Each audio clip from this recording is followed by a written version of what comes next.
Câu chuyện thứ hai: bản lĩnh đàn ông của người cha. Trước khi là chồng, là cha, người cha là một người đàn ông. Bản lĩnh đàn ông là những phẩm chất, tính cách nam tính mà một người đàn ông có. Chính vì vậy, phải có bản lĩnh đàn ông thì mới có thể trở thành người chồng tốt, một người cha được các con kính trọng. Người cha phải có bản lĩnh đàn ông chân chính. 1. Con trai là tình yêu cuối cùng của mẹ. Người đàn ông là con trai đáng tự hào do một người phụ nữ sinh ra, sẽ trở thành tình yêu cuối cùng của người mẹ, sau đó trở thành chồng của một phụ nữ, trở thành cha của những đứa con, trở thành tình yêu đầu của con gái. Người đàn ông là người có trách nhiệm cao nhất đối với gia đình của mình. Khi đàn ông sống và làm việc trong xã hội, những chức vị cũng xuất hiện. Có người tự hào vì họ có chức vị rất cao. Thế nhưng chức vị tối thượng và tối hậu của một người đàn ông là vị trí của một người cha. Chức vị người cha của một gia đình là chức vị tối cao của người đàn ông. Chức vị này không ai có thể làm thay được. Một chức vị duy nhất không có khả năng hoán đổi, là chức vị chỉ bản thân người đó mới có thể làm được, và là chức vị cuối cùng. Người đàn ông nhà hàng xóm đến chơi và làm cha trong gia đình của ta có được không? Hay một vị tổng thống vĩ đại đi chăng nữa, liệu có thể tùy tiện đến nhà người khác và làm thay vai trò của người cha trong gia đình đó được không? Bạn chính là người duy nhất trên thế giới này, là người cha trong gia đình của bạn. Ngoài vị trí ấy ra, tất cả các vị trí khác trên thế giới này, người khác đều có thể thay thế bạn. Có thể sẽ có người khác làm tốt hơn bạn, nhưng trong gia đình của bạn thì địa vị người cha lại là địa vị cao quý duy nhất mà không ai có thể thay thế được. Đó là sứ mệnh của địa vị mang tên người cha.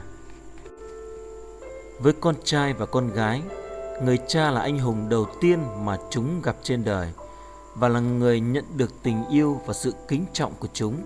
Siêu nhân đầu tiên chúng dựa dẫm vào ấy chính là cha.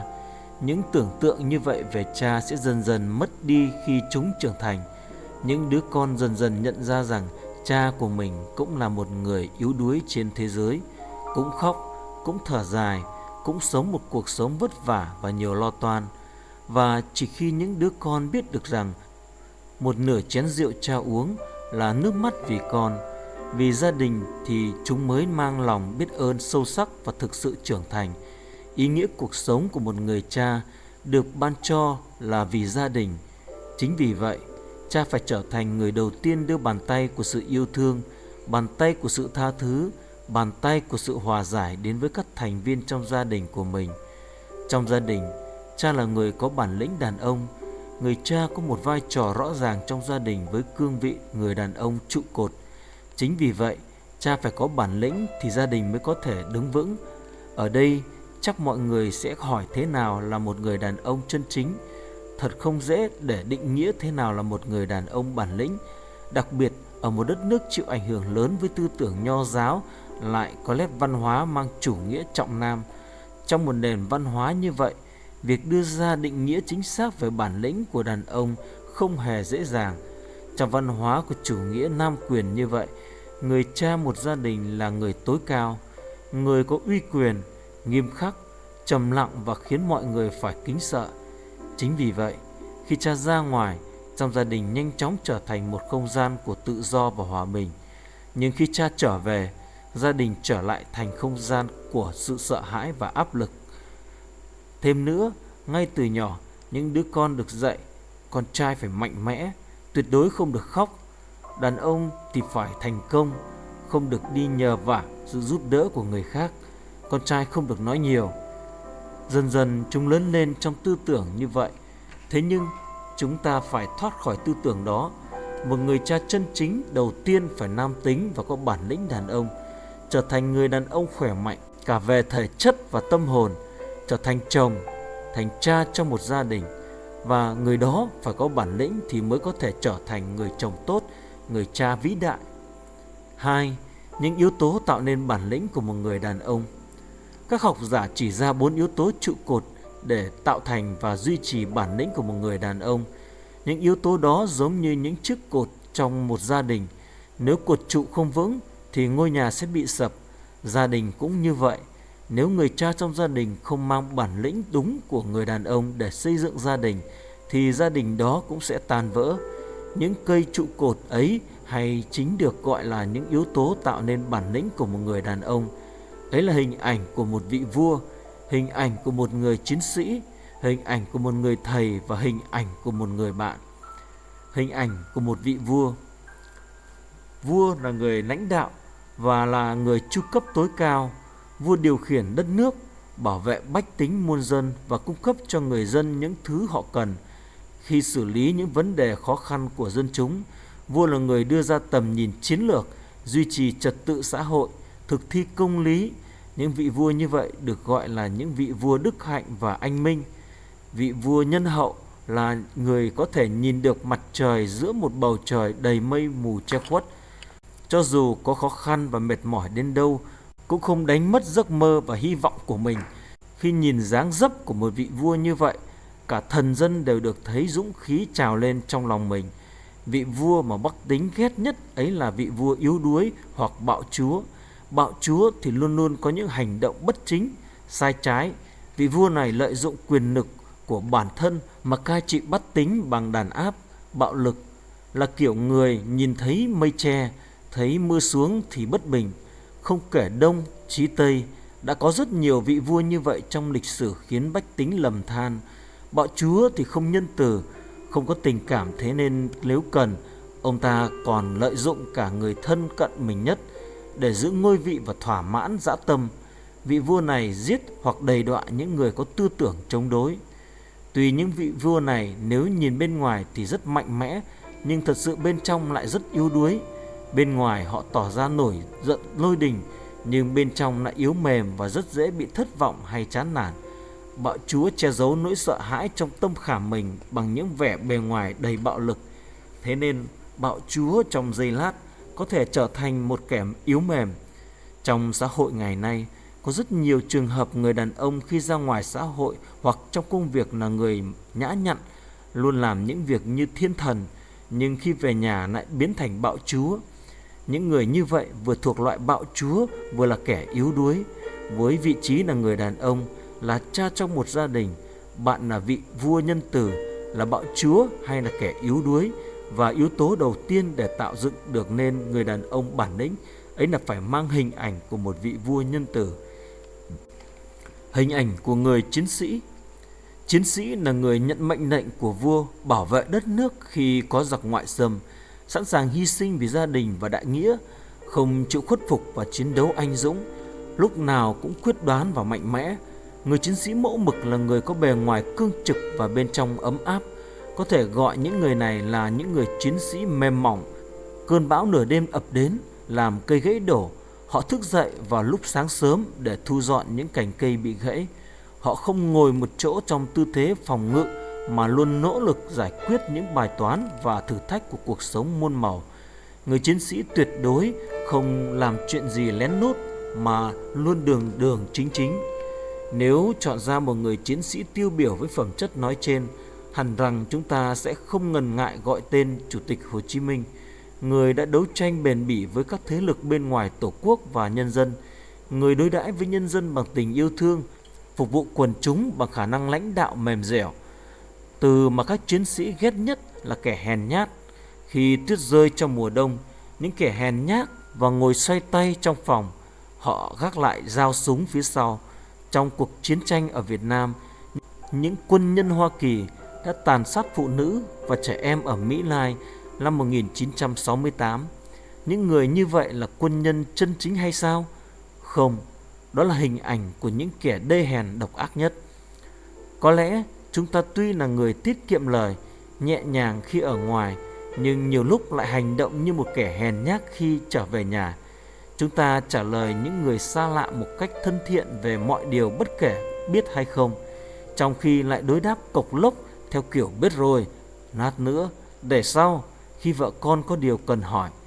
Nhiều người chồng còn vô tâm đến mức tìm hiểu và dành lời khen tặng cho cô nhân viên ở cơ quan khi cô ấy thay đổi kiểu tóc, trong khi còn không rõ vợ mình đã cắt hay nhuộm tóc ra sao. Vai trò quan trọng thứ hai của người đàn ông là làm một người chiến sĩ dịu dàng và chu đáo. Hình ảnh của người thầy. Người thầy là người hiểu rõ học trò của mình. Họ là bậc hiền nhân có phong thái mẫu mực, trực tiếp chỉ bảo điều hay lẽ phải, giáo dục học trò bằng chính kinh nghiệm sống và tích lũy. Sự mẫu mực của họ thể hiện qua hành động thực tiễn nhiều hơn là lời nói. Con người ta không sống theo những gì mình dạy, mà quan sát và sống theo những gì mình học được. Những người như thế chúng ta gọi là bậc hiền sư. Con cái trong gia đình xem người cha như thầy. Chúng lớn lên, đi đứng và học những điều cha chỉ dạy. Điều mà các bậc hiền sư ghét nhất chính là đạo đức giả. Người thầy mẫu mực luôn cúi đầu xin lỗi các con nếu mình mắc phải sai lầm. Kẻ đạo đức giả còn không biết cúi đầu xin lỗi người già. Đó là những kẻ chỉ dạy người khác bằng lời nói giáo điều và không thể dạy bằng hành động và kinh nghiệm sống của họ. Nếu người cha là kẻ giả vờ lương thiện thì không thể trở thành người thầy được. Bước chân của họ phải không chênh choáng khi đi trên cánh đồng tuyết rơi mới được. Bước chân hôm nay của mình chính là bảng chỉ đường cho người theo sau. Hơn thế, nếu nói khi đi bộ trên con đường đầy tuyết phải đi sao cho không nghiêng lệch về hai bên, thì bước chân của người cha đi trên đường đời sẽ như thế nào? Con đến đây làm theo ta và hãy sống như ta hằng sống. Nếu là người cha có thể nói được những lời như thế với con cái trước lúc nhắm mắt buông tay, thì quả thực người cha đó chính là người thầy chân chính và vĩ đại. Bạn thử thành thật hỏi bản thân xem, đối với con cháu, bạn là người thầy mẫu mực hay là kẻ giả tạo nhân danh cái thiện? Hình ảnh của một người bạn. Bạn là người cùng chia sẻ mọi thứ trong cuộc sống và là người đi cùng ta trên nhiều lẻo đường. Giá trị cốt lõi của một tình bạn là niềm tin và tình bằng hữu. Một người bạn chân chính là người sẵn sàng xả thân để bảo vệ bằng hữu của mình. Đó không phải là người chỉ hứa hẹn mà là người biết giữ lời hứa. Những người bạn như thế đáng để ta gọi là người bạn giàu tình cảm, người bạn chân thật. Điều đáng ghét nhất đối với một người bạn chính là sự phản bội. Những người này chỉ hứa hẹn trên đầu môi mà không giữ lời hứa, là người luôn dối trá và ngụy tạo những cái cớ. Bởi vậy, người cha mà những đứa trẻ mong đợi nhất là người cha giống như một người bạn. Mong rằng mỗi người trong số chúng ta sẽ tự hỏi bản thân liệu mình đã là người bạn chân thành hay là kẻ phản bội trước mắt bọn trẻ. Chúng ta đã xem xét những yếu tố quan trọng giúp duy trì bản lĩnh của một người đàn ông chân chính, bao gồm vị vua anh minh, người chiến sĩ, người thầy, người bạn. Những giá trị này khi đan cài vào nhau sẽ bền chặt như sợi dây thép, và khi kết làm một, chúng sẽ chuyển hóa thành nguồn sức mạnh mãnh liệt. Khi đó phái mạnh sẽ trở thành người đàn ông đúng nghĩa, hình ảnh của vị vua khoan dung, người chiến sĩ mềm dẻo, người thầy liêm khiết, người bạn chân thành. Nếu gói gọn vào trong một từ thì đó có thể là gì? Chính là người cha. Thế nhưng tại sao nhiều ông cha người Việt hiện nay lại cho thấy những biểu hiện của một ông cha tồi, mất đi cái giá trị của người đàn ông? Điều này xuất phát từ sự lệch lạc trong cái gọi là văn hóa nam quyền. Đương nhiên ở Việt Nam cũng có rất nhiều giá trị truyền thống tích cực, song khi xét đến văn hóa của chủ nghĩa nam quyền bị bóp méo trong thời đại này, tôi mong rằng đây cũng là lúc mà mỗi người đàn ông tự mình xem xét nền văn hóa đang đứng ở vị trí nào và phải sửa đổi ra sao. 3.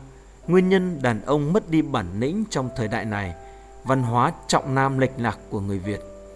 Hiện nay nhiều giá trị đã thay đổi, nhưng văn hóa nho giáo vẫn ăn sâu vào tiềm thức của nhiều người đàn ông Việt. Sức mạnh của văn hóa thật phi thường. Cho dù cái giá trị và tư tưởng triết lý mang tính nho giáo không còn được giảng dạy trong thế kỷ 21, nhưng những biểu hiện của nho giáo ngấm sâu vào suy nghĩ vẫn tồn tại. Hệ thống giá trị quan và văn hóa nho giáo là động cơ được truyền dẫn một cách tự nhiên trong quá trình trưởng thành cũng như trong đời sống sinh hoạt của nhiều người. Vì vậy mà những người vợ và con cái trong gia đình phải trải qua nhiều mâu thuẫn nghiêm trọng bởi nhiều ông cha thuấn nhầm sâu sắc cái giá trị của văn hóa nho giáo. Khoảng cách giữa các thế hệ cho đến sự khác biệt văn hóa phải được khắc phục, tạo ra nỗi khổ càng nhiều tầng, nhiều lớp. Chúng ta hãy thử xem xét các người chồng nặng nề tư duy theo tư tưởng nho giáo truyền thống, mong muốn điều gì ở vợ của họ sẽ vô cùng bất ngờ. Lẽ đương nhiên đây là những giá trị quan nho giáo có tính cực đoan và đã trở thành hệ tư tưởng xuyên suốt nhiều thời đại cùng văn hóa nho giáo, kể cả ở Hàn Quốc, Trung Quốc, Việt Nam. Hiện nay không còn nhiều người chủ trương như vậy.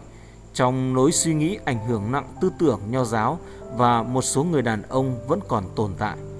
Người vợ không được vướng vào các thói hư tật xấu trong suốt cuộc đời. Phải khỏe mạnh, không được mệt mỏi dù không được ngủ mà phải làm việc. Người vợ phải nói năng nhẹ nhàng, không vượt qua tường nhà hàng xóm, ít lời, từ tốn, và khi chồng nói không phản bác lại. Người vợ phải ăn ít để bụng không lộ ra, chăm chỉ, không trộm cắp, sống ngay thẳng, tôn kính chồng như ông trời và chăm sóc như cha mình. Dù bị đánh đập mắng chửi cũng không được lên tiếng và chạy về nhà cha mẹ đẻ. Phải luôn biết ơn chồng vì đã không bỏ rơi người vợ từng đồng cam cộng khổ. Dù chồng có ngoại tình cũng không được ghen tuông. Dù chồng có 100 người thiếp cũng không bất bình. Dù chồng yêu người con gái khác cũng không được tức giận, mà càng phải cung kính. Đây là những điều cần phải ngay lập tức loại bỏ đối với những người đàn ông duy trì cuộc sống hôn nhân với tư duy nặng tính nho giáo.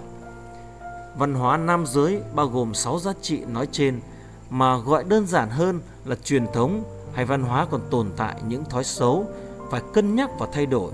Mỗi người đàn ông cần tự mình suy nghĩ cẩn trọng về giá trị văn hóa nam giới đã ngấm sâu vào bản thân như thế nào và tìm cách vượt thoát khỏi nó. Văn hóa thể diện.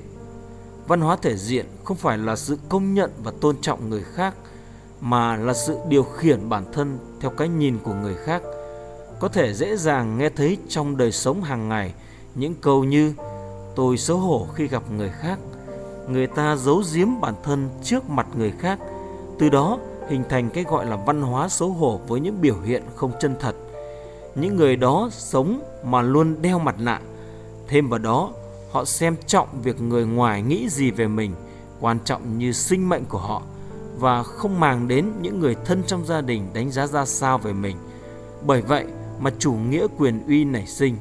Nếu ai tỏ ra tự hào về vợ con trước mặt người khác, họ sẽ bị xem là kẻ ngốc.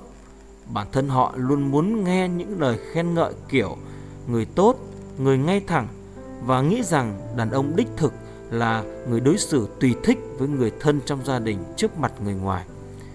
Nếu có ai đó nói con anh đẹp trai thật đấy, thay vì trả lời vâng cảm ơn anh, không chỉ khuôn mặt đâu mà cái tính cũng cẩn thận, không biết sau này còn tài giỏi đến đâu nữa, nó là đứa con trai đáng tự hào của tôi đấy ạ. Nhiều ông cha lại trả lời không đâu, nó xấu trai mà. Hoặc nữa, chỉ được cái mã ngoài thôi, còn học hành thì bết bát hết chỗ nói. Việc nói xấu con cái như thế chính là biểu hiện của văn hóa thể diện. Một biểu hiện khác là khi có người khen bà xã anh đúng là mỹ nhân đấy ạ, lẽ ra họ nên đáp lại rằng vâng cảm ơn anh, bà ấy là người vợ tôi hằng yêu quý. Nhiều người lại trả lời cũng bình thường thôi ạ. Nước mình liệu có người phụ nữ nào chỉ ở mức độ đó không nhỉ? Một lần nữa họ lại hạ thấp giá trị của người vợ vì người khác, vì thể diện của bản thân mà họ sẵn sàng coi khinh những người thân yêu trong gia đình. Việc mà họ để tâm là những người khác nghĩ gì về mình. Nhưng điều cốt yếu phải nhớ là dù có sống tốt đến đâu thì người khác cũng không nghĩ tốt thực sự về mình. Người ta nói nghèo thì bất tài, mà sống giàu sang thì xa xỉ. Nếu tiết kiệm thì bị gọi là kẻ keo kiệt, còn đối đãi phóng thoáng thì bị xem là lãng phí tiền bạc. Những người xung quanh luôn phê bình cách bạn sống mà cứ để ý thái quá vào cái nhìn của người khác và cố gắng thể hiện mình là điều vô cùng xuẩn ngốc. Khi đó cuộc sống không còn vì bản thân nữa, mà là vì sự nỗ lực chỉ để làm hài lòng người khác. Lúc này ta cần thừa nhận sự yếu mềm của bản thân và phải thành thật với gia đình, luôn biết thổ lộ anh đã quá mệt mỏi, vợ à, anh xin lỗi, hãy tha thứ cho anh. Thời gian qua em đã chịu cực khổ nhiều rồi. Anh tự hào về em. Các con là những đứa con trai con gái của cha vô cùng tự hào. Cảm ơn em và các con. Bài hát mà không được cất lên thì không phải là bài hát. Chuông không rung thì không còn là chuông nữa. Tình yêu không bày tỏ cũng vậy, sẽ không còn là tình yêu. Nếu nghĩ được như vậy, hãy làm đi. Nếu có bài hát muốn cất lên, hãy hát đi. Ngày mai có thể sẽ không còn là ngày của bạn nữa. Tôi mong rằng các bạn hãy dừng việc đọc cuốn sách này lại một chút và nhấc điện thoại lên. Hy vọng các bạn nếu có lời chưa kịp nói vì thể diện trong thời gian qua, đêm nay hãy gọi cho cha mẹ bạn, vợ bạn và những người yêu thương khác. Khi tấm lòng và tình yêu của người cha được thể hiện với từng thành viên trong gia đình, hãy thử nếm vị của sự thay đổi tích cực và niềm vui. Văn hóa làm việc. Phụ nữ thường lấy các mối quan hệ làm trung tâm cuộc sống của mình, trong khi đàn ông coi trọng công việc. Vì thế, ngay cả trong đời sống hôn nhân, phụ nữ đề cao mối quan hệ, còn đàn ông luôn đóng vai trò trụ cột. Mâu thuẫn bắt đầu nảy sinh khi sự hỗn độn trong mối quan hệ này xảy ra. Khi đó, người đàn ông phân biệt rõ vai trò theo kiểu: anh làm việc kiếm tiền, còn em làm tốt việc nhà và nuôi con ngoan là được. Trong khi người vợ lập luận: vậy anh và em là quan hệ kiểu gì? Em có đúng là vợ anh không?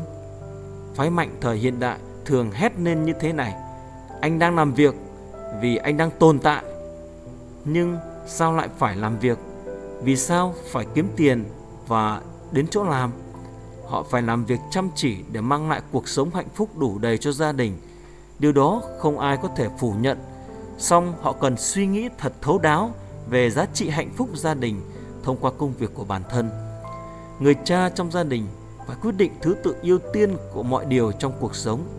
Trong cuốn 7 thói quen của những người thành công, Stephen Covey đề cập đến thói quen thứ 7. Cái phải có để thành công chính là: trước hết hãy bắt đầu từ những gì đáng trân trọng. Voltaire cũng từng nói: không được lẫn lộn giữa điều quan trọng nhất và điều vô ích nhất. Vậy điều gì quan trọng nhất đối với chúng ta?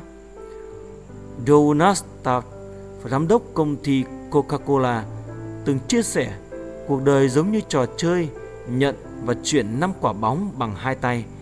Trong đó, công việc như quả bóng cao su, dù có ném xuống cũng sẽ nhanh chóng bật ngược lại. Nhưng những quả bóng khác, tức là gia đình, sức khỏe, bạn bè và linh hồn, được làm từ thủy tinh, nên nếu rơi xuống, dù chỉ là một trong số chúng, sẽ không thể hàn gắn lại mà rạn nứt, vỡ vụn thành từng mảnh. Tolstoy từng đề cập đến 3 câu hỏi lớn nhất của cuộc đời. Thời khắc quan trọng nhất trong cuộc đời mình là gì? Việc quan trọng nhất là gì? Người quan trọng nhất đối với bạn là ai? Bạn nghĩ việc quan trọng nhất, thời điểm quan trọng nhất và người quan trọng nhất trong đời bạn là ai? Chính là những người thân của bạn. Gần đây, dư luận nói nhiều về những người nghiện công việc. Chứng nghiện công việc dễ bắt gặp ở những người tham vọng đạt thành công, đề cao chủ nghĩa hoàn hảo, gượng ép và có tính cạnh tranh. Dù có dấu hiệu suy nhược tinh thần và cơ thể vì làm việc quá độ, họ cũng không thể rời tay khỏi công việc. Khi đó, họ dễ bị mắc bệnh, không hài lòng về gia đình, bạn bè cùng các mối quan hệ và có thể rơi vào trạng thái trầm cảm. Bản thân nếu nhận thức được sự nguy hiểm của chứng nghiện công việc hoặc tình trạng nghiện công việc, phải dũng cảm thay đổi nhân sinh quan và thái độ sống của mình. Sự gắn bó và tình yêu như dòng điện, nếu đã bị ngắt thì việc phục hồi lại không dễ. Nếu dòng quan hệ cần được vận hành tốt, nếu gián đoạn hoặc tắc mạnh, sẽ không thể tiếp tục chảy trôi và trở nên nguy hiểm. Nếu cứ luôn bận rộn, những cuộc đối thoại với gia đình dần thưa thớt. Liên tục như vậy sẽ làm mất đi sự gắn bó thân thiết. Một người chồng có thể hoạt ngôn và vui tính trước khi kết hôn, nhưng qua 10 năm chung sống, anh ta chỉ trở về nhà mà không nói câu gì, viện cớ quá bận rộn, chỉ ngủ rồi vội vã đến chỗ làm. Anh ta cũng không nói chuyện và trở nên vô tâm với vợ. Rốt cuộc, người vợ rơi vào trầm cảm, các con mắc chứng tự kỷ.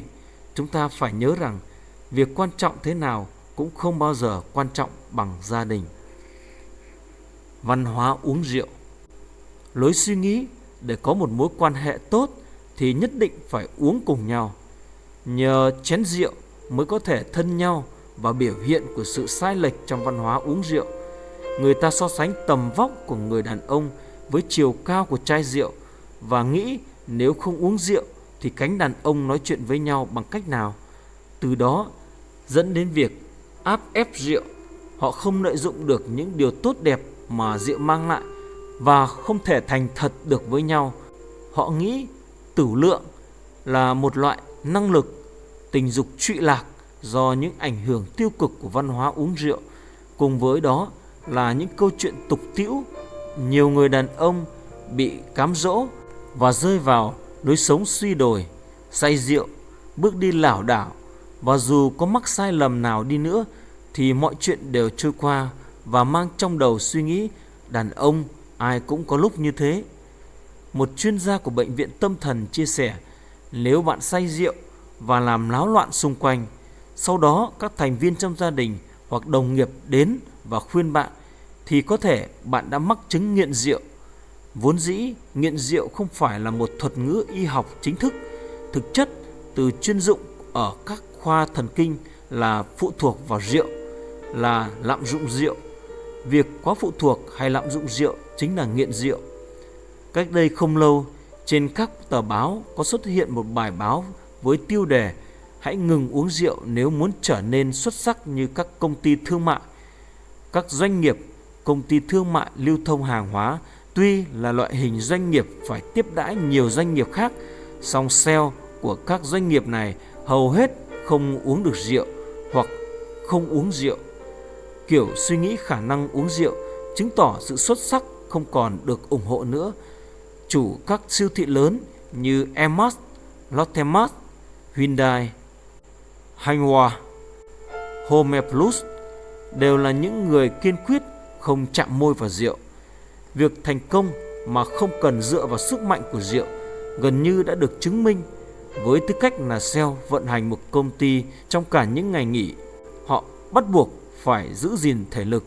Ngành kinh doanh thế kỷ thứ 21 đề cao nguyên lý kinh doanh, và nếu ăn nói hồ đồ thì không thể nghĩ sâu rộng được về lĩnh vực kinh doanh quốc tế. Vì lẽ đó mà giờ đây câu nói muốn thành công phải biết uống rượu đã thuộc về quá khứ. Nếu bản thân không thay đổi lối sống theo hướng tích cực rèn luyện sức khỏe, hạn chế bia rượu và sống sáng tạo thì sớm muộn cũng sẽ bị đào thải. Đây gọi là chiến lược Blue Ocean, đại dương xanh, để thoát ra khỏi Red Ocean, đại dương đỏ. Với sự cạnh tranh khốc liệt, công việc và mâu thuẫn đến với đại dương xanh, bạn phải dừng uống rượu. Một chén rượu không chỉ đơn thuần là chén rượu. Cũng không sai khi nói rằng việc uống rượu là uống đi sinh mệnh và hơi thở của vợ con. Một thống kê cho thấy hơn 60% tội phạm trộm cắp, hiếp dâm, bạo hành và sát nhân đều có nguyên nhân đến từ rượu. Thời gian gần đây, chúng ta có thể thấy nhiều vụ việc uống rượu khi lái xe gây va chạm hay tai nạn. Thói quen uống rượu biến tướng đang khiến tương lai của xã hội bị lụi tàn. Văn hóa tình dục giới tính. Yếu tố không thể tách rời khỏi rượu là văn hóa tình dục. Có câu phụ nữ quan hệ tình dục vì bản chất của mối quan hệ, còn đàn ông quan hệ vì ham muốn. Vì vậy, ý thức về tình dục của nam giới luôn xoay quanh câu hỏi đã quan hệ với bao nhiêu người phụ nữ, có thể kéo dài lần quan hệ trong bao nhiêu lâu. Tiêu chuẩn về tình dục theo kiểu bản năng này trở thành thang đánh giá sự nam tính đích thực. Điều này càng làm cho thói quen hưởng thụ, đời sống hủ bại và dâm loạn có điều kiện phát triển, dẫn đến việc nam giới xem phụ nữ như công cụ tình dục. Người chịu tổn hại trực tiếp chính là con cái chúng ta. Chúng ta đang khiến con mình trở thành công cụ của sự hưởng lạc. Chỉ cần thông qua những đoạn tin nhắn phát tán trên mạng gần đây của không chỉ đàn ông mà cả cánh nội trợ cũng đủ thấy được sự suy đồi về tình dục đang diễn ra như thế nào. Tờ báo Time của Mỹ đã tiến hành điều tra về tỷ lệ ngoại tình của đàn ông 6 quốc gia châu Á bao gồm Hàn Quốc, Thái Lan, Việt Nam, Philippines, Singapore, Hồng Kông. 65% đàn ông, 41% phụ nữ trả lời mình đã từng quan hệ tình dục ngoài hôn nhân. Không dừng lại ở đó, một bộ phận khá đông đảo cánh đàn ông bị thu hút bởi các trang web khiêu dâm. Đáng sợ hơn là có nhiều bằng chứng cho thấy nguy cơ của việc mọi phụ nữ bị xem là đối tượng để thỏa mãn nhu cầu tình dục. Nhiều vị vua của các quốc gia cổ Trung Quốc vì mỹ nhân, vua Hiến Tông thời Đường vì Dương Quý Phi, anh hùng đế chế Roma Antonio vì Cleopatra mà diệt vong. Còn nhiều đô thị và quốc gia khác như Sodom, Gomorrah, Babylon, Roma, Bombay cũng sụp đổ vì sự dâm loạn và văn hóa tình dục suy đồi. Vậy Việt Nam, nơi chúng ta đang sống, liệu có như vậy? Vấn đề nghiêm trọng nhất phát sinh do sự suy đồi của đạo đức tình dục chính là nạo phá thai. Theo Hiệp hội Kế hoạch hóa gia đình quốc tế, số trẻ sơ sinh tử vong trên toàn thế giới là 90 triệu, trong đó trẻ chết do nạo phá thai chiếm 55 triệu và số phụ nữ chết do phẫu thuật nạo phá thai đến 200.000 người. Ở Việt Nam cũng có rất nhiều những đứa trẻ bị chết do nạo phá thai. Thậm chí tình trạng bà mẹ chưa kết hôn bỏ rơi con ngay sau khi sinh còn tăng lên qua các năm. Hàng năm có khoảng 10.000 bà mẹ sinh con và bỏ rơi con trên đường phố. Trong số này, trong 18 năm lên đến 180.000 đứa trẻ bị vứt bỏ không nơi nương tựa. Được biết, số trường hợp nạo phá thai trong số con số này còn nhiều hơn gấp 10 lần. Nếu một gia đình được hình thành từ những cuộc hôn nhân bình thường thì tình trạng nạo phá thai hay bỏ rơi con đã không diễn ra như vậy hiện nay. Nạo phá thai không phải là việc chỉ đơn giản kết thúc bằng việc lấy cái thai ra khỏi cơ thể, mà là biểu hiện của sự mất cân bằng về giới tính và xem thường sinh mệnh con người. Thêm nữa, việc sinh con ngoài giá thú còn là nguyên nhân dẫn đến việc phát sinh các vấn đề xã hội như bà mẹ đơn thân và các vấn đề con nuôi. Vấn đề nổi cộm nhất hiện nay ở Mỹ là các căn bệnh xã hội nghiêm trọng nảy sinh do sự tự do hóa về giới tính. STD là các bệnh xã hội lây lan qua đường tình dục. Chỉ tất cả những bệnh hình thành thông qua quan hệ tình dục.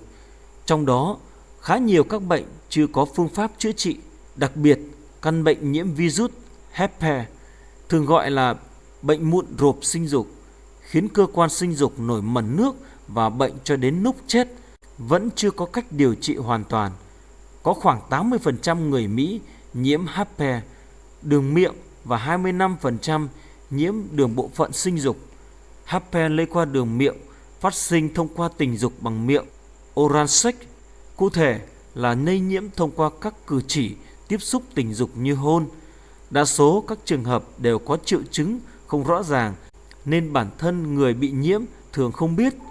Bệnh giang mai khiến cơ quan sinh dục thối rữa dần đi trong khoảng thời gian tiềm ẩn từ 20 đến 30 năm. Trong khi AIDS, như chúng ta đều biết, vẫn chưa có thuốc điều trị. Rốt cục, vấn đề ở đây là tình trạng quan hệ tình dục bừa bãi, quan hệ tình dục mất kiểm soát chính là đang dồn gia đình bạn vào cái chết. Hãy nhớ điều đó. Các ông cha cần phải giữ mình ngay thẳng. Đừng yêu cầu vợ con bạn phải sống thật thuần khiết, nhưng bản thân mình trước hết hãy sống nghiêm chỉnh. Các đấng mày râu Việt Nam, đặc biệt là các ông cha, nếu không thay đổi văn hóa tình dục, không biết chừng gia đình họ cũng sẽ bị phá hủy như Sodom hay Gomorrah. Đứng trước sự cám dỗ tình dục, bất kỳ ai cũng không là ngoại lệ. Nam giới cần xem trọng việc ứng xử như thế nào, bởi vì họ vốn bị kích thích tình dục thông qua thị giác. Bạn có đang rơi vào vòng xoáy của văn hóa tình dục lệch lạc? Nếu có, từ hôm nay hãy dũng cảm quyết định rời khỏi vũng lầy của sự dâm loạn. Văn hóa giải trí. Kinh tế phát triển kéo theo sự phát triển của các loại văn hóa giải trí. Song vấn đề là đa số các hoạt động giải trí đều lấy nam giới làm trung tâm. Tennis, bóng đá, golf, trò chơi điện tử, internet, có rất nhiều trò chơi xuất hiện. Bên cạnh những hình thức giải trí lành mạnh, còn xuất hiện không ít những cách giải trí tiêu cực.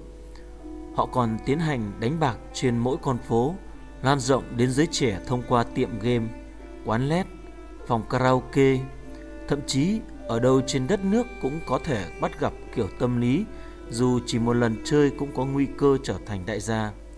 Sống giàu có sung túc đến nỗi người ta gọi đây là đất nước của xổ số.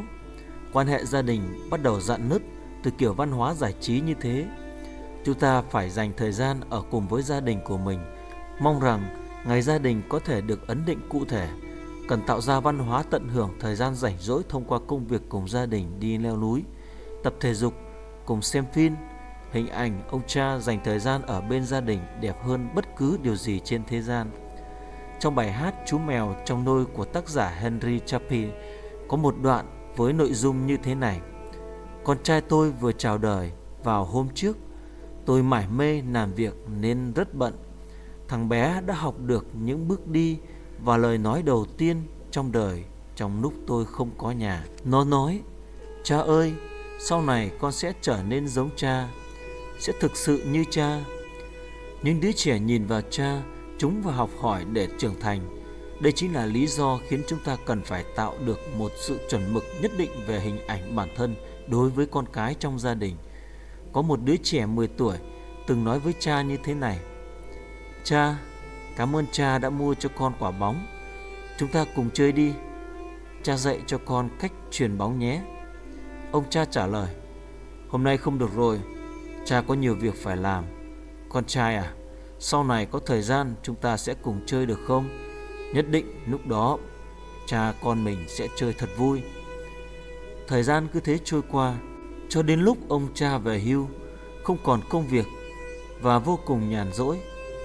Mỗi ngày đều không có việc gì để làm, chỉ quanh quẩn ở nhà. Ông ta bắt đầu nhớ mọi người. Con trai ông cũng đã khôn lớn và vào đại học. Ông đã trở thành người đàn ông viên mãn. Con à, cha rất tự hào về con. Ngồi xuống đây một lát nhé. Người con trai lắc đầu và mỉm cười. Cái con muốn bây giờ là chìa khóa xe của cha. Cha cho con mượn một lát được không? Con gặp cha sau nhé. Thế bao giờ con về? Con trai à? Để xem đã. Con cũng chưa biết lúc nào về, nhưng lúc đó sẽ dành thời gian ở cùng cha. Lúc đó hãy cùng chơi thật vui nhé cha. Thời gian trôi đi. Ông cha đã chuyển nhà không lâu sau đó. Cậu con trai tốt nghiệp đại học, kết hôn và làm việc ở một công ty tốt. Ông gọi điện cho con trai và bảo hãy về nhà một hôm nếu có thời gian. Cậu con trai nhấc máy trả lời như thế này: cha à, nếu có thời gian con cũng muốn về thăm cha. Cha biết đấy, công việc ở chỗ làm mới rất bận. Bọn trẻ thì bị ốm. Có thể nói chuyện với cha dù chỉ qua điện thoại như thế này cũng là tốt lắm rồi. Ông cha đặt điện thoại xuống và nghĩ: nó đã lớn lên y hệt như mình. Con trai đã trở nên giống hệt mình. Lúc con trai cần mình chơi cùng như một ông cha, mình đã viện lý do công việc và không chơi cùng con. Khi đó chắc con đã cô đơn lắm. Ông cha có thể cảm nhận được sự cô đơn khi đứng ở lập trường của cậu con trai và mong rằng một lúc nào đó cậu sẽ trở về nhà. Xong, cậu con trai đang sống như cha từng sống giờ đây, vì công việc mà không có thời gian để về với cha. Đã quá muộn để thay đổi mọi thứ, chỉ còn lại sự nối tiếc cay đắng. Gần đây, người ta tính được thời gian trung bình mà nhóm trẻ trước tuổi đi học tiểu học dành cho việc xem TV, chơi game, lướt web hay sử dụng smartphone là 30 đến 40 tiếng mỗi tuần, trong khi thời gian cho những cuộc đối thoại thân mật với cha không quá 5 phút.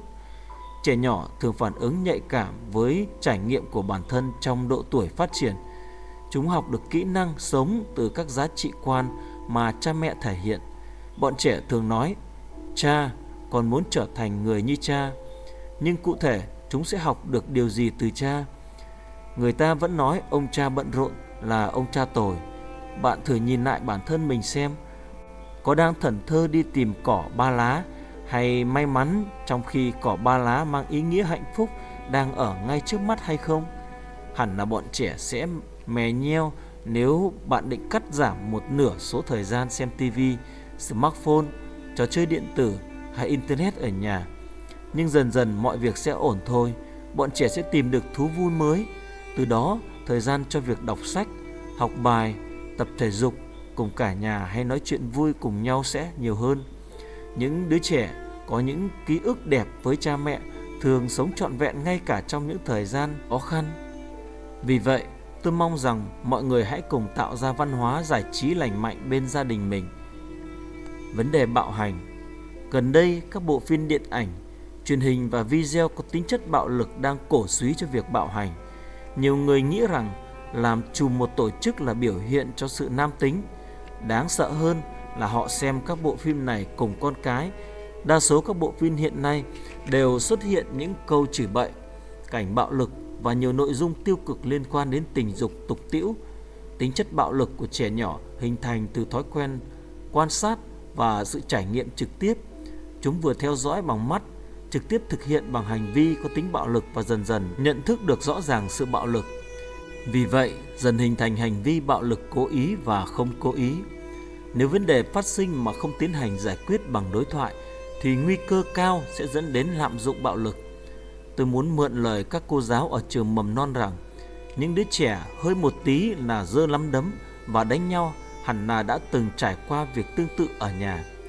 Kết quả điều tra về tình trạng bạo hành gia đình lấy đối tượng là 6.000 trẻ em ở Hàn Quốc trong vài năm gần đây cho thấy một năm qua, trường hợp cha thực hiện hành vi bạo lực với mẹ chiếm 45%, số trẻ bị cha mẹ bạo hành chiếm 70%. Hơn 50% trẻ em từng trải qua bạo hành trong gia đình. Nhưng điều đáng ngạc nhiên là trường hợp người chồng từng bị bạo hành khi còn nhỏ thực hiện hành vi bạo lực với vợ như một thói quen cao 3 lần so với các trường hợp không chịu bạo hành từ nhỏ. Tóm lại, bạo lực rõ ràng đang chứng tỏ bản chất lây nhiễm của nó. Ở Việt Nam hiện chưa có thống kê cụ thể về nạn bạo hành như trường hợp ở Hàn Quốc, nhưng cũng có thể thấy tình trạng này ở Việt Nam không có nhiều điều khác biệt. Trong đó, bạo hành bằng ngôn ngữ đặc biệt nghiêm trọng. Cái thứ như mày thì làm được gì? Mày chết đi, mày liệu có làm cho tốt? Tâm hồn con trẻ sẽ bị tổn hại bởi những lời nói như thế. Tiếng sấm dù có to đến mấy cũng không làm người ta tổn thương được. Nhưng chỉ một lời nói lúc giận dữ của người cha có thể biến thành mũi tên chứa độc, không thể xóa bỏ trong suốt cuộc đời. Như đóng đinh vào ngực, lời nói thực sự rất đáng sợ. Trong cuốn Dòng nước biết nói có đoạn rằng, nếu rót nước bằng lời nói nguyền rủa, nước sẽ hóa thành thuốc độc. 70% cơ thể con người là nước, con cái chúng ta cũng giống như cốc nước vậy. Nếu bạn rót vào đó những lời cay nghiệt, cả thân thể chúng sẽ trở nên độc hại, để rồi chúng lớn lên và lời nói tựa như thuốc độc. Nhưng nếu lời nói của cha mẹ chứa đựng sự chúc phước, tình yêu, khích lệ, dòng nước sẽ trở thành suối nguồn nuôi dưỡng con người. Nếu khích lệ và chúc mừng con cái bằng những lời lẽ như con là của báu của cha mẹ, con có biết cha mẹ yêu con nhường nào không? Bọn trẻ sẽ trở thành những người bình an và dịu dàng. Nhưng khi dành lời khen và động viên, bạn đừng quá chú ý vào hành động và kết quả. Khi con học giỏi, việc khen ngợi không nên tập trung vào kết quả của sự ngoan ngoãn, cố gắng đó, mà phải là lời khen cho chính bản thân các con. Việc con học tốt là vô cùng xuất sắc, nhưng quan trọng là chỉ nhìn con thôi, cha cũng đã vui rồi. Hay, hôm nay vợ anh nấu ngon quá, anh cảm ơn em đã nấu cho anh bữa cơm tuyệt vời này. Bạn sẽ làm họ thêm tự tôn khi nói những lời như thế. Trách móc dù có thể thay đổi phương hướng nhưng không thể khiến ta trưởng thành. Khen ngợi và khích lệ mới khiến con người ta thay đổi. Con người ở Samoa đã chặt cây như thế nào trong lúc không có cây rìu và cưa? Họ đi bên cạnh cái cây sẽ chặt và liên tục chửi bới nó. Không lâu sau, cái cây sẽ khô héo dần và chết đi. Cây không thể hiểu tiếng người nhưng vẫn chết đi nếu chịu sự nguyền rủa. Bởi vậy, linh hồn của những người nhạy cảm nếu phải chịu bạo hành bằng lời nói sẽ không thể sống khỏe mạnh được. Thực ra, trong bạo lực cũng bao gồm bạo lực tính cực và bạo lực cưỡng bức. Không phải cứ roi đòn là bạo lực. Không ôm ấp yêu thương mới dần dần trở thành bạo lực thụ động. Nếu được ôm 12 lần một ngày, con người sẽ có được cuộc sống hạnh phúc nhất. Nếu được ôm 4 lần, con người sẽ sống khó khăn hơn. Vì vậy, không nhận được cái ôm chính là sự bạo lực gián tiếp lớn nhất. Các ông cha hãy ôm và nói lời yêu thương với vợ con mình. Họ sẽ thêm tự tin và vui sống vui vẻ. Con cái khi lớn lên và kết hôn cũng sẽ có được một gia đình hạnh phúc tương tự. 4. Con đường hồi phục bản lĩnh đàn ông. Cách đây không lâu, tập đoàn lớn nhất trên thế giới đã công bố báo cáo 6 dấu hiệu của suy thoái trong doanh nghiệp. Nội dung báo cáo cho thấy các doanh nghiệp hàng đầu suy thoái sẽ có các biểu hiện dưới đây. Doanh nghiệp suy thoái hài lòng với thành công ở hiện tại. Công ty Kodak ra mắt chiếc máy ảnh kỹ thuật số đầu tiên vào năm 1975, nhưng nhanh chóng thỏa mãn và không chiếm lĩnh được thị trường, không quan tâm đến sự thay đổi trong thị hiếu người tiêu dùng và lép vế trước các đối thủ cạnh tranh. Nokia từng là niềm tự hào của Phần Lan khi là công ty sáng tạo ra chiếc điện thoại di động đầu tiên trên thế giới, cũng sụt đổ khi không đáp ứng được nhu cầu về tính di động của thông tin như điện thoại thông minh. Vậy bạn có phải là ông cha thỏa mãn với thành công hiện tại? Bạn có mang suy nghĩ kiểu mình đã có tuổi rồi, giờ đây nhà đã mua, con cái cũng đã khôn lớn, mình có thể thoải mái đi du lịch và tận hưởng cuộc sống, vân vân. Hãy nhớ rằng khó khăn lớn nhất của người đàn ông chỉ đến từ những năm giữa tuổi 40 trở đi. Để gìn giữ hạnh phúc gia đình, những ông cha chớ thỏa mãn về bản thân. Doanh nghiệp suy thoái luôn có một bức tường lớn cản trở sự thấu hiểu giữa các bộ phận. Quy mô càng lớn, doanh nghiệp càng bền lâu. Khi đó bắt đầu nảy sinh chủ nghĩa vị kỷ, muốn giành được sự ưu tiên giữa bộ phận, làm cho các quá trình hợp tác giữa các bộ phận có không ít khó khăn. Bức tường lớn trong nội bộ tổ chức xuất hiện. Nếu không nhanh chóng điều phối và để bức tường vô hình tồn tại thì doanh nghiệp rốt cục sẽ lâm vào suy thoái. Gia đình bạn có đang gặp vấn đề về sự không thấu hiểu lẫn nhau không? Nếu có thì nó đang dần sụt đổ rồi đấy. Doanh nghiệp suy thoái có hệ thống quản lý nặng về hình thức mà không có hiệu quả thực thụ. Các doanh nghiệp trên đà suy thoái chỉ chú trọng phát triển những chính sách không thiết yếu và những chính sách đối phó không thực sự có tác dụng với tình hình khủng hoảng của công ty. Bộ máy quản lý thiếu tính thực tiễn, ngày càng nhiều hệ thống chỉ đề cao hình thức mà không có tính thực tế. Bạn thử nghĩ xem, liệu mình có đang sa vào các hoạt động gia đình vô bổ, lạm dụng việc ăn ngoài và các hoạt động theo sở thích cá nhân? Bạn có mưu cầu một ngôi nhà rộng và chiếc xe đắt tiền so với thu nhập của mình? Bạn có sử dụng thẻ tín dụng quá đà? Những dấu hiệu này cho thấy bạn đang dần đi xuống. Doanh nghiệp suy thoái nặng về chủ nghĩa phòng thân. Ngày càng ít những người dám chịu trách nhiệm và giải quyết công việc dù có bất cứ vấn đề gì xảy ra. Trái lại, họ đổ trách nhiệm cho nhau. Họ né tránh vấn đề thay vì giải quyết nó. Bạn có phải là ông cha đổi lỗi cho vợ con, không gánh vác trách nhiệm và giải quyết khi có vấn đề xảy đến? Doanh nghiệp suy thoái khi nhân tài bắt đầu rời đi. Nếu doanh nghiệp có dấu hiệu đi xuống, những nhân viên xuất sắc nhất sẽ bắt đầu rời đi. Con cái của bạn có từng ghét ở nhà và chỉ thích đi chơi với bạn bè. Một gia đình với ông cha luôn về nhà muộn, người vợ ra ngoài quá nhiều. Các con trở về nhà lúc nửa đêm, rốt cục sẽ đối mặt với cơn khủng hoảng. Doanh nghiệp suy thoái không báo cáo thông tin xác thực và rơi vào tình trạng thiếu thông tin. Các doanh nghiệp trước khi phá sản thường có các dấu hiệu cho thấy họ đáng bị phá sản. Nhưng những dấu hiệu như thế được phát hiện quá muộn ở các doanh nghiệp lớn. Lý do là họ không thể đưa ra thông tin chính xác và nhanh chóng cho bộ phận kinh doanh. Các ông cha có từng rơi vào trường hợp con mình bị bạn bè cô lập, xảy ra mâu thuẫn nghiêm trọng mà bản thân quá sợ hãi không thể nói ra. Gia đình bạn liệu có đang đối mặt với việc người vợ chịu đựng nỗi đau mà không thể bày tỏ cùng ai? Tóm lại, trọng tâm của báo cáo này chỉ rõ sự thiếu vắng các cuộc đối thoại, quá chú trọng vào hình thức và nội dung rỗng tuếch chính là nguyên do khiến doanh nghiệp suy thoái. Gia đình cũng vậy, nếu không trao đổi và chia sẻ với nhau sẽ dần mất đi sự gắn bó và rốt cục sẽ tan vỡ. Sự đi xuống của doanh nghiệp không phải chuyện ngày một, ngày hai. Sự chia rẽ trong gia đình cũng thế. Con cái bạn cũng tương tự. Nếu người cha đánh mất bản lĩnh đàn ông của mình thì mọi thứ sẽ dần rơi vào trạng thái bị phá hủy.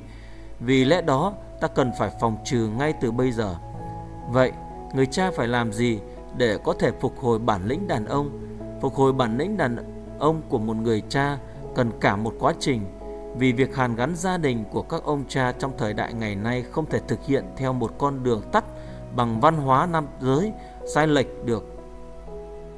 Để phục hồi bản lĩnh đàn ông đã mất trong chúng ta, cần thực hiện 4 quá trình: phục hồi trách nhiệm, phục hồi sự thanh cao, phục hồi khả năng lãnh đạo và phục hồi tình yêu thương.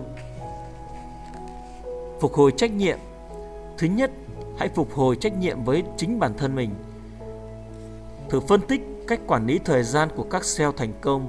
Có thể thấy họ sử dụng 50% thời gian để quản lý bản thân, 25% thời gian quản lý hoạt động kinh doanh, 20% quản lý đồng nghiệp và chỉ 5% quản lý nhân viên. Những người quản lý bản thân hiệu quả trước khi quản lý và điều phối người khác là những người lãnh đạo tốt, có thể trở thành những người lãnh đạo mẫu mực. Đơn vị nhỏ nhất của tinh thần lãnh đạo là tự bản thân mình. Một khi quản lý bản thân và bền bỉ mài giũa năng lực thì mới trở thành người lãnh đạo tốt. Thành công của bản thân đương nhiên sẽ phát huy được tầm ảnh hưởng tích cực. Biết người, biết ta, trăm trận, trăm thắng. Một trong những nguyên lý cơ bản nhất của binh pháp Tôn Tử vẫn luôn đúng về đến tận hôm nay. Đạo đức thể hiện, tinh thần nếu không khỏe mạnh sẽ không thể đi lâu dài được. Các bậc làm cha cần phải phục hồi trách nhiệm với bản thân trước nhất. Bản thân bạn sẽ nhận được sự kính trọng khi gánh vác trách nhiệm của một người cha, một người chồng. Thứ hai, hãy phục hồi trách nhiệm với gia đình bạn, vợ và các con bạn. Cha mẹ đang hạnh phúc hay mệt mỏi, buồn bã vì bạn. Nếu bạn coi thường vợ, người khác sẽ đối xử bừa bãi với cô ấy. Nếu bạn mắng chửi con mình, những người xung quanh sẽ coi khinh bọn trẻ. Nếu bạn không tôn kính cha, người khác sẽ ngạo mạn trước mặt họ.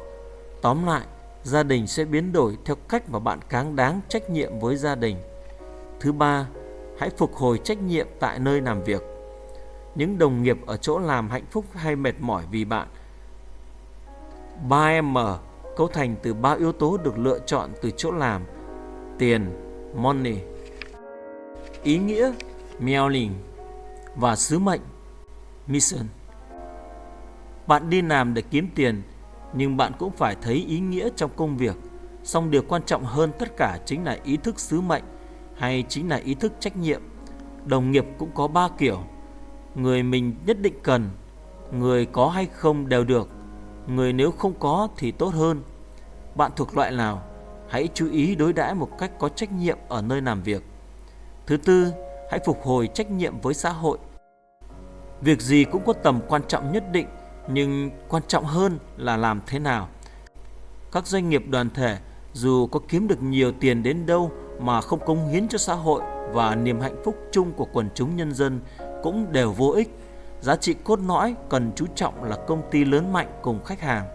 Doanh nghiệp mang sứ mệnh tôn trọng khách hàng, không ngừng biến đổi, thúc đẩy tăng lợi nhuận, nhưng cũng phải gánh vác trách nhiệm xã hội để hoàn thành sứ mệnh đó một cách vẹn toàn. Công ty truyền được ánh sáng và tình yêu lan rộng bằng trách nhiệm cao cả đối với xã hội sẽ có tiềm năng phát triển thành công ty toàn cầu. Trách nhiệm đó thuộc về bạn, người đàn ông. Phục hồi tính cách. Thứ nhất, hãy phục hồi đạo đức tình dục. Chủ đề tranh luận của thế kỷ 21 xoay quanh việc bảo vệ cá nhân, gia đình và dân tộc ra khỏi những suy đồi đạo đức tình dục. Những tội phạm tình dục ngày càng ngông cuồng, không biết xấu hổ và cũng không hiểu những lời lên án của đạo đức. Trong thời đại đầy rẫy dâm loạn này, làm cách nào để bảo vệ gia đình và những đứa con của bạn, rồi tiến tới bảo vệ xã hội? Đây cũng là một vấn đề quan trọng cần giải quyết, đặc biệt những quán karaoke hay tiệm massage trá hình ở dưới đô thị lớn của Việt Nam còn tiềm ẩn những hành vi suy đồi đạo đức tình dục. Nếu bây giờ bạn còn có quan hệ tình dục với một người phụ nữ không phải vợ mình, hoặc truy cập vào những trang web khiêu dâm, thì ngay từ bây giờ hãy chấm dứt điều đó. Vì thậm chí những ảnh hưởng xấu từ sự suy đồi đó có thể ảnh hưởng đến cả con cái của bạn, và sau này là ảnh hưởng đến con của chúng nó nữa. Những tội lỗi liên quan đến tình dục có sức lây lan đáng sợ. hủy hoại linh hồn và phá hủy gia đình. Tương lai của một dân tộc này phụ thuộc vào việc con người bảo vệ sự tinh khiết của quan hệ tình dục nam nữ đến đâu. Thứ hai, hãy phục hồi đạo đức sống. Tôi có trong sạch về đạo đức. Thói quen lái xe và thói quen ăn nói của tôi đúng chưa? Tôi đã từng bị cám dỗ bởi những đồng tiền bất chính chưa? Tôi đã cố gắng hết sức để giữ gìn đạo đức sống không? Là cha không chỉ đơn giản là cho con cái ăn và học, mà cần phải dạy cho con cái giá trị của cuộc sống. Khi các bạn trở thành một người cha không bị cám dỗ bởi bất kỳ một giá trị vật chất nào của xã hội, thì năng lực lãnh đạo của các bạn cũng xuất hiện và có thể dẫn dắt gia đình mình đi theo con đường đúng. Phục hồi năng lực lãnh đạo. Vì tự do và hòa bình, trong thế kỷ 20, Việt Nam đã phải trải qua rất nhiều cuộc chiến tranh và đã chiến thắng các cường quốc trên thế giới. Tôi nghĩ rằng đây là kết quả của một năng lực lãnh đạo vĩ đại đã đưa toàn bộ đất nước và nhân dân đi đến thắng lợi. Những nhà lãnh đạo chiến thắng trong chiến tranh là những người xông pha cùng với binh sĩ theo họ mà đánh. Còn những nhà lãnh đạo thua trận lại là những người không trực tiếp dấn thân vào cuộc chiến, mà họ chỉ hét ra lệnh cho các binh lính. Những người như vậy lãnh đạo đội quân ấy chắc chắn sẽ thua. Năng lực lãnh đạo dám đi tiên phong rất quan trọng. Những người đàn ông muốn trở thành kẻ đứng đầu, muốn làm ông chủ, nhưng ông chủ có thể khiến nhân viên sợ hãi mà lại không khiến cho họ tôn kính. Thế nên các ông cha cũng đừng cố gắng trở thành ông chủ, mà phải nỗ lực trở thành người lãnh đạo. Ở đây có sự khác biệt lớn giữa ông chủ và người lãnh đạo. Ông chủ khiến nhân viên sợ, nhà lãnh đạo đưa ra tầm nhìn. Ông chủ giấu những điểm yếu của bản thân, nhà lãnh đạo bày tỏ thành thật những điểm yếu của bản thân. Ông chủ sống vì hôm nay, nhà lãnh đạo sống vì ngày mai. Ông chủ thúc nhân viên, nhà lãnh đạo dẫn dắt nhân viên. Ông chủ lúc nào cũng nói tôi, nhà lãnh đạo nói chúng ta. Ông chủ cho kiếm vũ khí, nhà lãnh đạo cho ước vọng. Người cha lãnh đạo gia đình mơ ước điều gì, tương lai của gia đình cũng thay đổi theo hướng đó. Người cha mơ, những ước mơ của cha là có thể dẫn dắt gia đình mình.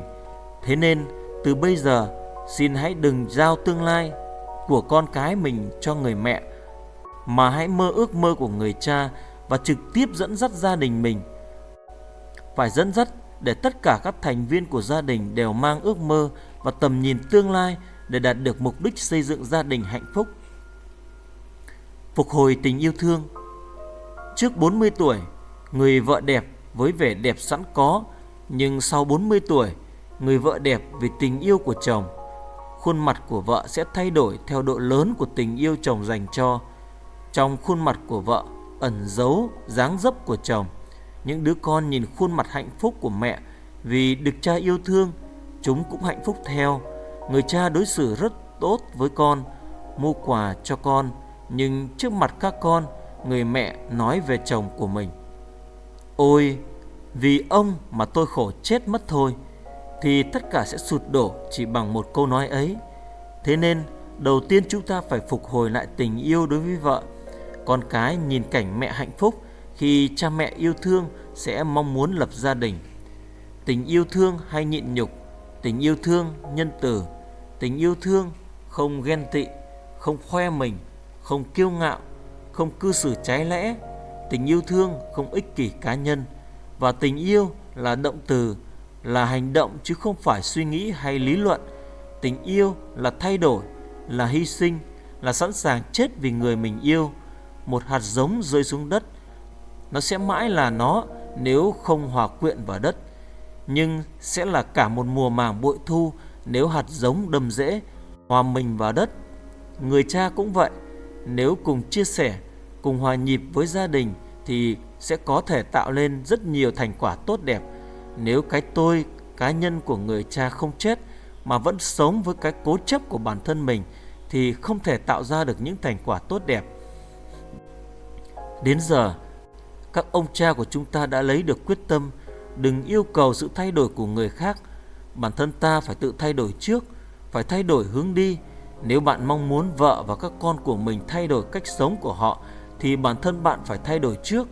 Khi người cha qua đời để lại các con thì đó không phải là cái chết vĩnh viễn. Người cha không chết, cha vẫn sống mãi trong trái tim của con cái. Tôi mong bạn sẽ trở thành người cha vĩnh hằng như thế. Mong rằng bạn sẽ là người cha của gia đình thật hạnh phúc.